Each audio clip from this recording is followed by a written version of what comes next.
ಅಪ್ಪ ಒಂಚೂರು ನೀರು ಕುಡ್ಕೊಂಡು ಬರ್ತೀನಿ. ಏನಾಯ್ತು ಜಾನು? ಏನಿಲ್ಲ. ನಿಮ್ಗೆ ತಲೆ ಸುತ್ತಾಯ್ತು ಅನ್ಸುತ್ತಲ್ವಾ? ಬೆಳಗಿಂದ ನೀವು ತಿಂಡಿಲ್ಲೂ ತಿಂತಿಲ್ಲ. ಒಂದು ಕೆಲಸ ಮಾಡೋಣ, ನಾವು ಹೋಗಿ ಏನಾದರೂ ಸ್ವಲ್ಪ ತಿನ್ಕೊಂಬಂದ್ಬಿಡೋಣ ಬನ್ನಿ. ಬೇಡ ರೀ, ನಂಗೇನು ಬೇಡ, ಹಸಿವಿಲ್ಲ. ಮಾವ ನೀವಾದರೂ ಹೇಳಿ ಮಾವ, ಈ ಪರಿಸ್ಥಿತಿನಲ್ಲಿ ಇವ್ರು ಹಿಂಗೆ ಮಾಡಬಾರ್ದು ಅಂತ. ಹೌದು ಜಾನು, ಯಾಕಮ್ಮ ಏನೋ ತಿಂದಿಲ್ಲ?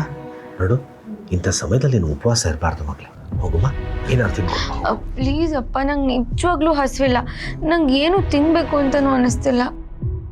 ಜಾನು, ನಿನಗೋಸ್ಕರ ಅಲ್ಲ ಅಂದ್ರು ನಿನ್ನ ಹೊಟ್ಟೆಲ್ ಬೆಳೀತಾರೋ ಮಗುಗೋಸ್ಕರ ತಿನ್ಬೇಕಮ್ಮ. ನಾನೇ ಕರ್ಕೊಂಡು ಹೋಗ್ಲಾ? ಬಾ. ಬೇಡ ಬೇಡ, ಅಜ್ಜಿ ಹುಷಾರಾಗಿದ್ದಾರೆ ಅಂತ ಡಾಕ್ಟರ್ ಬಂದು ಹೇಳೋ ತನಕ ನಾನು ಎಲ್ಗೂ ಬರಲ್ಲ, ನಾನೇನು ತಿನ್ನೋದು ಇಲ್ಲ. ಪ್ಲೀಸ್ ನಂಗೆ ಒತ್ತಾಯ ಮಾಡಬೇಡಿ. ಚಿನ್ನಮರಿ ನೋಡಿ, ನೀವೇನು ತಿಂದೆ ಹೋದ್ರೂ ಪರವಾಗಿಲ್ಲ, ಆದರೆ ಒಂದು ಲೋಟ ಜ್ಯೂಸ್ ತೊಗೊಂಡು ಬರ್ತೀನಿ, ಅದನ್ನಾರು ಕುಡಿಬೇಕು. ಅಳಿದ್ರೆ ಹೌದು, ನೀವು ತಗೊಬನ್ನಿ, ಅವಳು ಕುಡಿತಾಳೆ. ಬಂದೆ. ಏನಾಯ್ತು? ಹೀಗೆ ಮಾಡ್ತಾರ ಮಗಳೇ? ಉಪವಾಸ ಇರಬಾರ್ದಮ್ಮ ಇಂಥ ಟೈಮ್ನಲ್ಲಿ ನೀನು. ಅಪ್ಪ, ಅಜ್ಜಿ ನಿಜವಾಗ್ಲೂ ಹುಷಾರಾಗ್ತಾರಲ್ವಾ? ಅವ್ರಿಗೇನು ಆಗಲ್ಲ ತಾನೆ? ಏನೂ ಆಗಲ್ಲ ಮಗಳೇ, ನಿಮ್ಮ ಅಜ್ಜಿ ಮೊದಲು ಹೇಗಿದ್ರು ಹಾಗೆ ಆಗ್ತಾರೆ. ದೇವ್ರೆ, ಅಮ್ಮನ್ ಬೇಗ ಹುಷಾರು ಮಾಡಪ್ಪ.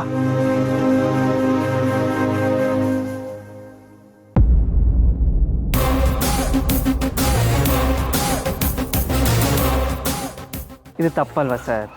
ಅವ್ರು ದುಡ್ಡು ಕೊಡ್ತೀನಿ ಅಂತ ಹೇಳ್ತಿದ್ದಾರೆ, ಯಾಕೆ ಹಿಂಸೆ ಕೊಡ್ತಾ ಇದ್ದೀರಾ? ಏಯ್, ಯಾರೋ ನೀನು? ಇದು ಇವನ ನನ್ನ ಲೆಕ್ಕಾಚಾರ. ನೀನು ಯಾವ ದೊಣ್ಣೆನ ಹಾಕ್ನಪ್ಪ? ನಮ್ಮಿಬ್ರು ಮಧ್ಯೆ ಬಂದು ಕಡ್ಡಿ ಅಳ್ಳಾಡ್ಸ ಕೆಲಸ ಮಾಡ್ತಾ ಇದೀಯಾ? ಮರ್ಯಾದೆ ಕೊಟ್ಟು ಮರ್ಯಾದೆ ತಗೊಂಡು ಮಾತಾಡಿ ಸರ್. ಇಲ್ಲಿ ನಾನು ಯಾರು ಅನ್ನೋದು ಮುಖ್ಯ ಅಲ್ಲ, ಆಗ್ತಿರೋ ಅನ್ಯಾಯದ ಬಗ್ಗೆ ಮಾತಾಡ್ತಾ ಇದ್ದೀನಿ. ಯಾಕೆ ಇಷ್ಟು ಕಷ್ಟಪಟ್ಟು ದುಡಿಯೋರ ಮೇಲೆ ದರ್ಪ ದೌಲತ್ ತೋರಿಸ್ತಾ ಇದ್ದೀರಾ? ತಪ್ಪಲ್ವಾ ಅದು? ಏಯ್, ನೋಡಕ್ಕೊಳ್ಳೆ ಚಾಕ್ಲೇಟ್ ಇರೋ ಥರ ಇದೆಯಾ? ಮರ್ಯಾದೆಯಿಂದ ಹೋದ್ರೆ ಸರಿ,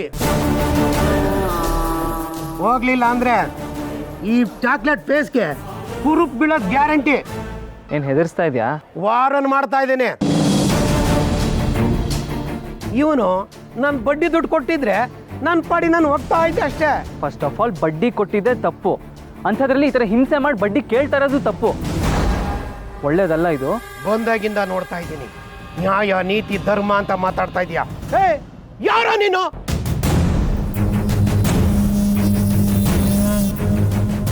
ಇದನ್ನು ನಾನು ಎಲ್ಲೂ ಹೇಳ್ಕೊಳಲ್ಲ.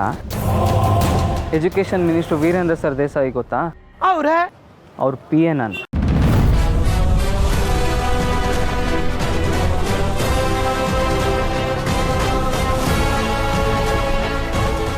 ನೀನು ಇಂಥ ಕೆಲಸ ಮಾಡ್ತಿದ್ಯಾ ಅಂತ ಅವ್ರಿಗೇನಾದರೂ ಗೊತ್ತಾದರೆ ಜೀವನದಲ್ಲೇ ಬಡ್ಡಿ ವ್ಯವಹಾರ ಮಾಡೋಕ್ಕಾಗಲ್ಲ, ಗೊತ್ತಾಯ್ತಾ? ಅದರಲ್ಲೂ ಇಂಥ ಬಡವ್ರ ಮೇಲೆ ದರ್ಪ ತೋರಿಸ್ತಿದ್ಯಾ ಅಂದರೆ ಜೀವನ ಪೂರ್ತಿ ಕಂಬಿ ಹಿಂದೆ ಇರಬೇಕಾಗುತ್ತೆ. ಮರ್ಯಾದೆಯಿಂದ ಹೋದರೆ ಸರಿ. ಏ ವೆಂಕಿ, ಸಾರ್ ಹೇಳಿದ್ದಾರೆ ಅಂತ ಇವತ್ತು ನಿನ್ನ ಸುಮ್ಮನೆ ಬಿಡ್ತಾ ಇದ್ದೀನಿ. ನೋಡು, ತಿಂಗಳ ಬಡ್ಡಿ ಕೊಡೋದನ್ನು ಮರಿಬೇಡ. ಸಾರ್, ಈ ವಿಷಯ ಎಲ್ಲ ಸಾಹೇಬ್ರಿಗೆ ಹೇಳ್ಬೇಡಿ. ನಮ್ಮದು ಹೊಸ ಜೀವನ ನಡಿಬೇಕಲ್ಲ, ಹೊಟ್ಟೆ ಪಾಡು. ಏನು ಮಾಡೋದು? ಸರಿ ಸರ್, ನಾನಿನ್ನು ಬರ್ತೀನಿ.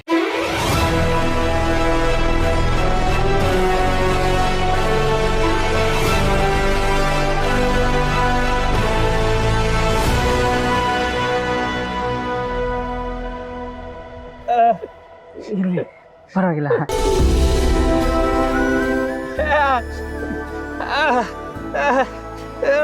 ನನ್ನ ನೋಡಿದ್ದೀರಾ? ಇಲ್ಲಿ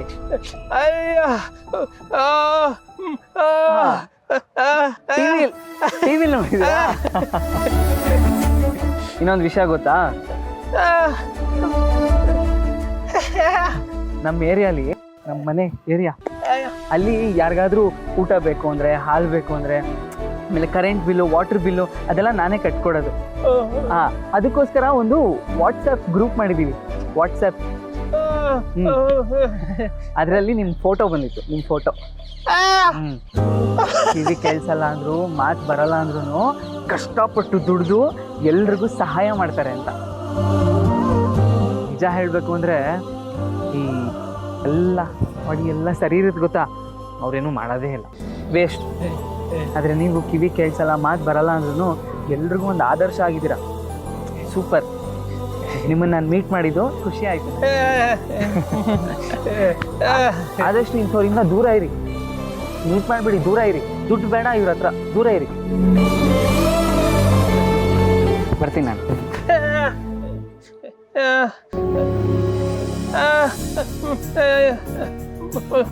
ಮನೆನಾ, ಅಂಗಡಿನಾ, ಹೆಂಡ್ತಿದಾರಾ?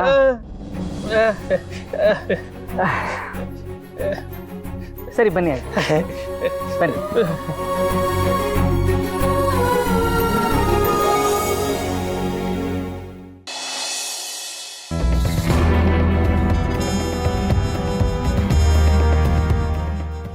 ಡಾಕ್ಟ್ರಿಗೆ ಹೊರಗೆ ಬಂದು ಐ ಆಮ್ ಸಾರಿ, ಟ್ರೀಟ್ಮೆಂಟ್ ಕೊಟ್ಟರು ಅವ್ರನ್ನ ಉಳಿಸ್ಕೊಳಕ್ಕಾಗಲಿಲ್ಲ ಅಂತ ಹೇಳಿಬಿಟ್ರೆ ಸಾಕು.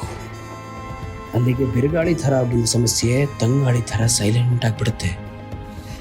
ಆದರೆ ಏನು ಹೇಳ್ತಾರೋ ಅಂತ ಟೆನ್ಷನ್ ಆಗ್ತಿದೆಯಲ್ಲ.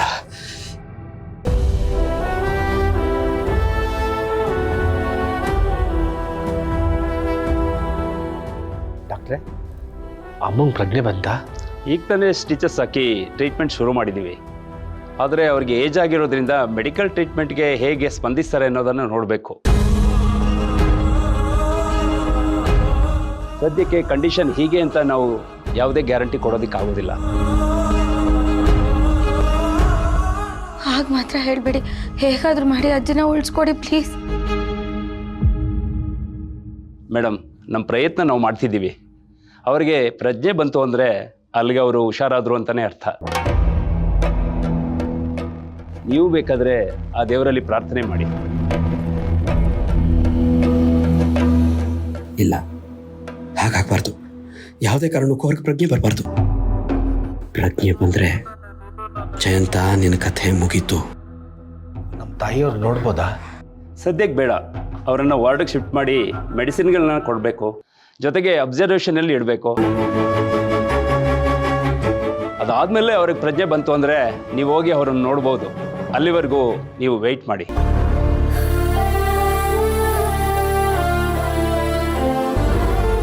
ಡಾಕ್ಟ್ರೇ, ಅಜ್ಜಿ ಪ್ರಾಣಕ್ಕೇನೂ ಅಪಾಯ ಇಲ್ಲ ಅಲ್ವಾ? ಸದ್ಯಕ್ಕೆ ಆ ರೀತಿ ಕಾಣಿಸ್ತಿಲ್ಲ. ಅವರು ಮೆಡಿಸಿನ್ಗೆ ಹೇಗೆ ರಿಯಾಕ್ಟ್ ಮಾಡ್ತಾರೆ ಅನ್ನೋದ್ರ ಮೇಲೆ ನಾವು ಡಿಸೈಡ್ ಮಾಡೋಕ್ಕಾಗುತ್ತೆ. ಅಲ್ಲಿವರೆಗೂ ನಾವು ಯಾವುದೇ ಗ್ಯಾರಂಟಿ ಕೊಡೋಕ್ಕಾಗೋದಿಲ್ಲ.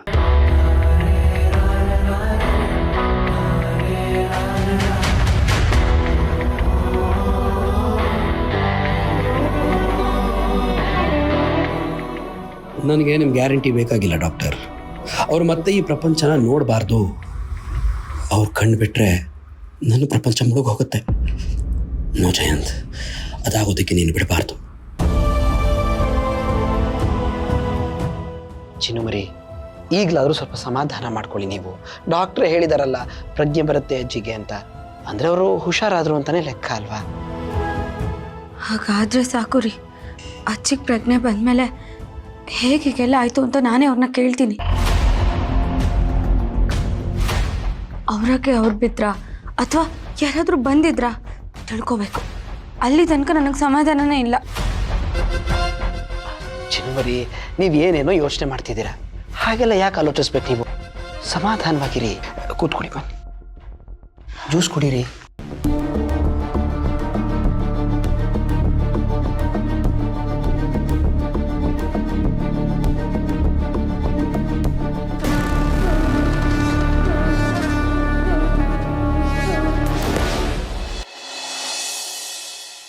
ಆಯ್ತು ಬಿಡು ರಮೇಶ್ ಅಣ್ಣ, ಈ ಸಲ ನಿಮ್ಮೂರು ನಲ್ಲಿ ಕಾಂಟ್ರಾಕ್ಟೆಲ್ಲ ನಿನಗೆ ಕೊಡಿಸ್ತೀನಿ. ಹ್ಞೂ, ನನ್ನ ಅಪ್ಪನ ಜೊತೆ ಮಾತಾಡ್ತೀನಿ ಕಂಡುಬಿಡು. ಹ್ಞೂ, ಆಯಿತು ಆಯಿತು.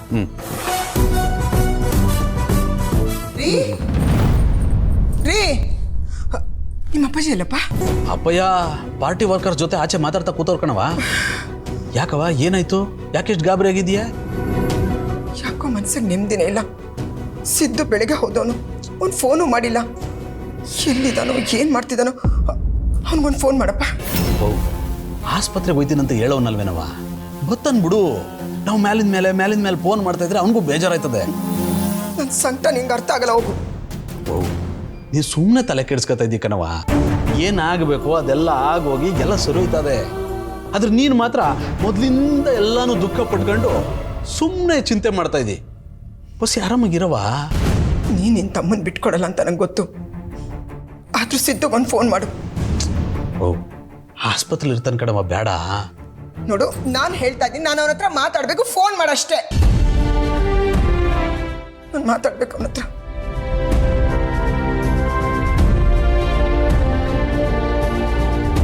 ಫೋನ್ ಎತ್ತುತ್ತಾ ಇಲ್ಲ ಕಣವ. ಅಯ್ಯೋ, ನಮ್ಮ ಹತ್ರ ಮಾತಾಡಕ್ಕೆ ಅವನಿಗೆ ಸಮಯ ಇಲ್ವಾ? ಎಲ್ಲಿದ್ದಾನೋ ಏನೋ. ವಾ ಅಲ್ಲಿ ಯಾರ್ಯಾರು ಇದ್ದಾರೋ, ಅಲ್ಲಿ ಪರಿಸ್ಥಿತಿ ಹೆಂಗಿದ್ದದೋ, ಅವನು ಫೋನ್ ನೋಡಕ್ ಆಯ್ತಾ ಇದ್ದದೋ ಇಲ್ವೋ, ನೋಡಿದ್ಮೇಲೆ ಅವನೇ ಮಾಡ್ತಾನೆ ಕಣವ. ನೀವು ಆರಾಮಾಗಿರು. ಎಲ್ಲಿದ್ದಾನೋ? ಓ ನಿನ್ BP ಮಾತ್ರ ತಗೊಂಡೇನವ, ಅದಕ್ಕೆ ನಿಂಗೆ ಹಿಂಗೆ ಟೆನ್ಷನ್ ಮಾಡ್ಕೊತಾ ಇದ್ದೆ. ನೀಲೋ ಅವಂಗ್ ಮಾತ್ರೆ ಕೊಡಮೆ.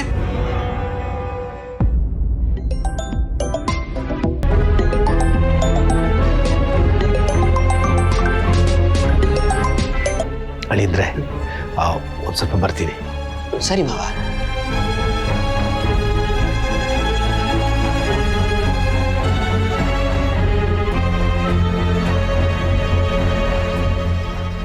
ಮೇಸ್ತ್ರಿ ನಮಸ್ಕಾರ. ಮೇಸ್ತ್ರಿ ಏನು ಸಮಾಚಾರ? ಅಣ್ಣ ಓನರ್ ಮಾತಾಡ್ಬೇಕಂತೆ, ಕೊಡ್ತೀನಿ. ಕೊಡು ಮೇಸ್ತ್ರಿ. ಹಲೋ, ನಮಸ್ಕಾರ ಸರ್. ನಿನ್ನ ನಮಸ್ಕಾರ ತಗೊಂಡು ನಾನು ಏನೇ ಮಾಡಲಿ? 4 ದಿವಸಕ್ಕೆ ನೀವು ಬುದ್ಧಿ ತೋರಿಸ್ಬಿಡ್ತೀರಲ್ಲ. ಸಂಬಳ ಕಡಿಮೆ ಆಯಿತು ಅಂತ ರಜೆ ಹಾಕ್ಬಿಟ್ಟು ಈ ರೀತಿ ಅಡ್ಜಸ್ಟ್ ಮಾಡ್ಕೊಳ್ಳೋಣ ಅಂತನಾ? ಸರ್ ಹಾಗಲ್ಲ ಸರ್. ನಿನ್ನಂಥವನ್ನ ಎಷ್ಟು ಜನ ನೋಡಿಲ್ಲ ನಾನು. ಸರ್ ಹಾಗೆಲ್ಲ ಏನಿಲ್ಲ ಸರ್. ನಮ್ಮ ತಾಯಿಯವರು ಆಸ್ಪತ್ರೆಯಲ್ಲಿ ಅಡ್ಮಿಟ್ ಆಗಿದ್ದಾರೆ, ಅದಕ್ಕಾಗಿ. ಹಾಂ, ಇವತ್ತು ನಿಮ್ಮ ತಾಯಿ ಹಾಸ್ಪಿಟ್ಲಲ್ಲಿ ಇರ್ತಾರೆ, ನಾಳೆ ನಿಮ್ಮ ಮಗ, ದೊಡ್ಡ ಮಗ, ಚಿಕ್ಕ ಮಗ ಎಲ್ಲರನ್ನೂ ತೊಗೊಂಡೋಗಿ ಹಾಸ್ಪಿಟ್ಲಲ್ಲಿ ಸೇರಿಸ್ಬಿಡು. ಇಲ್ಲಿ ನಾಡಿದ್ದು ಮೋಲ್ಡ್ ಆಗ್ತಾ ಇದೀವಿ. ಇಲ್ಲಿ ಯಾರು ಕಾಯೋರು? ಕಳ್ತನ ಆದ್ರೆ ಯಾರು ಜವಾಬ್ದಾರಿ? ಸರ್ ನಿಜವಾಗ್ಲೂ ನಾನು ಸುಳ್ಳು ಹೇಳ್ತಿಲ್ಲ ಸರ್. ನಮ್ಮ ತಾಯಿಯವರು ಮನೆಯಲ್ಲಿ ಜಾರ್ ಬಿದ್ದು ತಲೆಗೆ ಪೆಟ್ಟು ಹಾಕ್ಬಿಟ್ಟಿದೆ, ಹೊಲಿಗೆ ಹಾಕಿದ್ದಾರೆ ಸರ್. ಅವ್ರಿಗೆ ಪ್ರಜ್ಞೆ ಇನ್ನೂ ಬಂದಿಲ್ಲ. ಅವ್ರಿಗೊಂದ್ಸಲ ಪ್ರಜ್ಞೆ ಬಂದು ಡಾಕ್ಟ್ರು ತೊಂದರೆ ಇಲ್ಲ ಅಂತ ಹೇಳಿದ್ರೆ ನಾನು ಇಲ್ಲಿಂದನೇ ಇಮಿಡಿಯೇಟಾಗಿ ಹೊರಟು ಬರ್ತೀನಿ ಸರ್. ಅವೆಲ್ಲ ಆಗಲ್ಲಯ್ಯ, ನೀನು ಇವತ್ತು ಕೆಲಸಕ್ಕೆ ಬರಬೇಕು, ಇಲ್ಲಾಂದ್ರೆ ಬೇರೆಯವ್ರು ನೋಡ್ಕೋತೀನಿ. ಸರ್ ಹಾಗೆಲ್ಲ ಏನು ಮಾಡಬೇಡಿ ಸರ್, ನಾನೇ ಬರ್ತೀನಿ ಸರ್. ನಾನು ಖಂಡಿತ. ನೋಡಿ,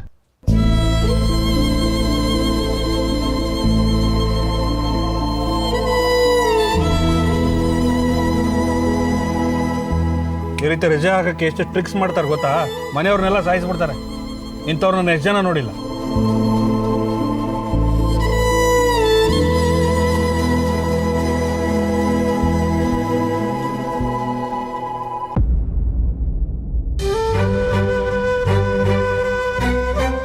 ಅಪ್ಪ, ನೀನು ಆಗ್ಲಿಂದ ಏನು ತಿಂದೇ ಇಲ್ಲ. ಬಾ, ನೀನೇನಾದರೂ ತಿನ್ನುವಂತೆ. ಓ ಬೇಡ ಬಿಡು ಮಗಳೇ, ಊಟದ ಟೈಮ್ ಆಗೋಯ್ತು. ರಾತ್ರಿ ಏನಾದರೂ ಒಟ್ಟಿಗೆ ತಿಂತೀನಿ, ಯಾಕೋ ಹೊಟ್ಟೆ ಹಸಿವೆ ಆಗ್ತಾ ಇಲ್ಲ. ಬಾಬಾ, ನೀವು ನಿಮ್ಮ ಮಗಳು ಇಬ್ಬರು ಒಂದೇ ಥರ ನೋಡಿ. ಏನಾದರೂ ತಿನ್ನಿ ಅಂತಂದರೆ ಸಮಯ ಆಗೋಯ್ತು ಅಂತೀರಾ. ಕಷ್ಟಪಟ್ಟು ಬಲವಂತ ಮಾಡಿದ್ದಕ್ಕೆ ಒಂದು ಲೋಟ ಜ್ಯೂಸ್ ಮಾತ್ರ ಕುಡಿದಿದ್ದಾರೆ ಇವರು. ರೀ, ಮೊದಲು ಅಜ್ಜಿ ಹುಷಾರಾಗ್ಬಿಡ್ಲಿ. ಅವ್ರು ಹುಷಾರಾಗಿ ಬಂದಮೇಲೆ ಒಟ್ಟಿಗೆ ಕುತ್ಕೊಂಡು ಊಟ ಮಾಡ್ತೀವಿ. ನೀವು ಸಾಕು ಸಾಕು ಅನ್ನೋಷ್ಟು ತಿಂತೀವಿ. ಅಲ್ಲಿವರೆಗೂ ಪ್ಲೀಸ್ ರೀ, ಯಾರಿಗೂ ಫೋರ್ಸ್ ಮಾಡಬೇಡಿ. ಸರಿ ಚಿನ್ನಮರಿ, ನೋಡಿ ನೀವಿಷ್ಟು ಹೇಳಿದ್ಮೇಲೆ ನಾನು ಬಲವಂತ ಮಾಡೋಕ್ಕೆ ಹೋಗಲ್ಲ. ಆದರೆ ಈಗ ನೀವು ನಿಮ್ಮ ಬಗ್ಗೆ, ಮಗು ಬಗ್ಗೆನೂ ಸ್ವಲ್ಪ ಯೋಚನೆ ಮಾಡಬೇಕಲ್ವಾ, ಹಾಗಾಗಿ ಹೇಳಿದೆ ಅಷ್ಟೆ.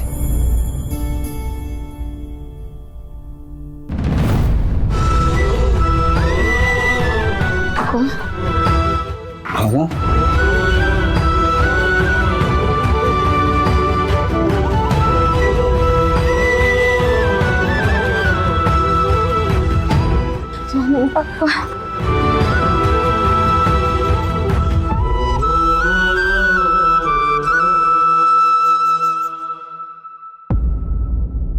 ಬಾಬಾ, ಅಜ್ಜಿ ಹೇಗಿದ್ದಾರೆ?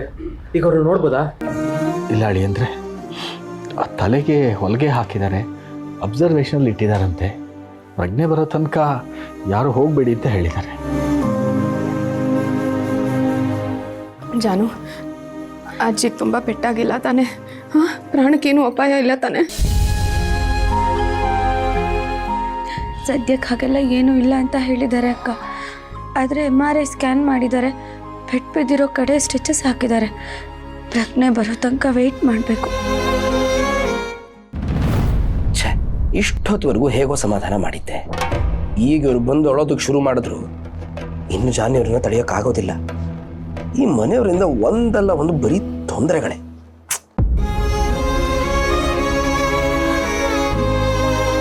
ಮಾವ, ದಯವಿಟ್ಟು ನೀವು ಬೇಜಾರು ಮಾಡ್ಕೋಬೇಡಿ. ಅಜ್ಜಿ ಆದಷ್ಟು ಬೇಗ ಹುಷಾರಾಗ್ತಾರೆ. ಹುಷಾರಾಗಿ ನಮ್ಮನ್ನೆಲ್ಲ ಮುಂಚಿನ ಥರನೇ ನಗಿಸ್ತಾರೆ. ಆ ಭರವಸೆಲ್ಲ ಇದ್ದು ನಡಿ ಅಂದರೆ ಆ ಭರವಸೆಲ್ಲ ಎದ್ದು ಯಾಕೋ ಯಾವ ಕ್ಷಣದಲ್ಲಿ ಏನಾಗುತ್ತೋ ಅಂತ ಏನೋ ಆತಂಕ ಆಗ್ತಾ ಇದೆ.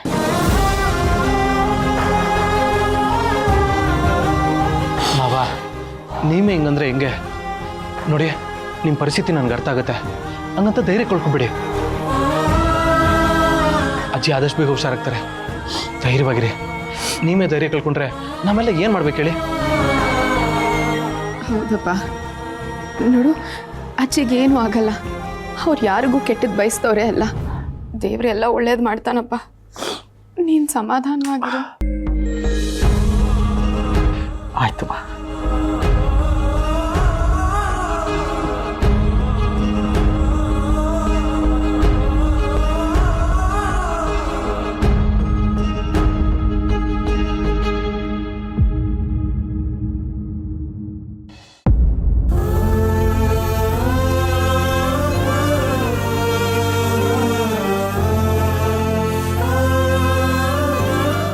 ಈ ಕೆಲಸದವ್ರಿಗೆ ಸಂಬಳ ಕೊಡೋದಲ್ಲದೆ ಅವ್ರು ಕೇಳ್ದಾಗ ರಜಾನೂ ಕೊಡ್ಬೇಕು. ಏನಾಯ್ತು ರೀ? ಅದೇ ಕಣೆ, ಆ ವಾಚ್ಮ್ಯಾನ್ ರಜೆ ಹಾಕಿದ್ದಾನೆ. ಅವನಿಗೆ ಸಂಬಳನೂ ಕೊಡಬೇಕು, ಜೊತೆಗೆ ಮನೆಯನ್ನು ನಾನೇ ಕಾಯ್ಬೇಕು. ಇದೆಂತ ಯೋಗ ನೋಡು. ಒಂದಿನ ರಜಾ ಹಾಕಿದ್ದಕ್ಕೆ ಯಾಕ್ರಿ ಹೀಗೆ ಆಡ್ತೀರಾ? ಪಾಪ ಅವರು ಮನುಷ್ಯರೇ ಅಲ್ವೇನ್ರಿ? ಏನೋ ತೊಂದರೆ ಆಗಿತ್ತೆ ಬಿಡಿ. ಇವ್ರುಗಳಿಗೆ ರಜಾ ಬೇಕು ಅಂದರೆ ಮನೆಯವ್ರನ್ನ ಹಾಸ್ಪಿಟಲ್ಗೆ ಸೇರಿಸ್ಬಿಡ್ತಾರೆ. ಯಾರಿಗೇನು ದೊಡ್ಡ ರೋಗ ಬಂದಿರುತ್ತೋ ಯಾವನಿಗೂ. ಯಾಕ್ರಿ ಹೀಗೆ ಮಾತಾಡ್ತೀರಾ? ಪಾಪ ಹೋಗ್ಲಿ ಬಿಡ್ರಿ. ಏನು ಸರಿಯಾಗಿದೆಯಾ ಬಿಡೆ. ಗಂಡ ಅಂದ್ಬಿಟ್ಟು ಇನ್ನೆಲ್ಲರೂ ಈ ಮನೆಯಲ್ಲಿ ಒಳ್ಳೆಯವ್ರು. ನೀವು ಹೋಗ್ಲಿ ಬಿಡಿ. ಮಾವ ಏನಾದರೂ ಫೋನ್ ಮಾಡಿದ್ರಾ? ಅಲ್ಲಿ ಏನಾಗ್ತದೆ ಅಂತ ಹೇಳಿದ್ರಾ? ಇಲ್ಲ ಕಣ, ನನಗೇನು ಫೋನ್ ಮಾಡಿಲ್ಲ. ನೀನು ಮಾಡಿಲ್ವಾ? ಇಲ್ಲ ರೀ. ಪಿರಿ ನಾನು ಫೋನ್ ಮಾಡಿದ್ರೆ ಆಸ್ಪತ್ರೆಯಲ್ಲಿ ಇದ್ದಾರೆ ಅವರು, ಅವ್ರಿಗೆ ತೊಂದರೆ ಆಗುತ್ತೇನೋ ಅಂತ ನಾನು ಮಾಡೋಕ್ಕೆ ಹೋಗಲಿಲ್ಲ. ಅವರೇ ಮಾಡಲಿ ಅಂತ ಕಾಯ್ತಾ ಇದ್ದೀನಿ. ಇರಲಿ ಬಿಡ, ಅವಶ್ಯಕತೆ ಇದ್ದರೆ ಫೋನ್ ಮಾಡ್ತಾರೆ. ಅದು ಕಾಯೋದೇನಿದೆ. ಒಂದು ಲೋಟ ಕಾಫಿ ಮಾಡಿ ಬರ್ತೀನಿ.